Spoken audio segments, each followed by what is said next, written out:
अस्सलाम वालेकुम व्यूअर, मैं सरफराज भट्टी, तुसीं अपना चैनल देख रहे हो सरफराज किसान पाकिस्तान। तो जनाब ए देखो मुल्तान वाली साइड पे भी बहुत रंग हो इतू करके बंद टुट गया है।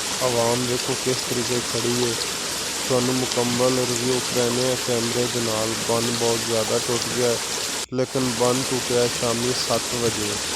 ये ताज़ा तरीन खबर है, शाम 7 बजे बंद टूटा है अज की डेट ही। तो थानू मुकम्मल विखाने नुकसान भी काफ़ी सारा हो गया है। तो हूँ पता नहीं कितना अगे होर नुकसान होंगे। आओ थानू अगों विखाने कि पानी कितनी स्पीड नाल जा रहा है। हुण देखो पानी की स्पीड चेक करो, बहुत ज़्यादा पानी की स्पीड है।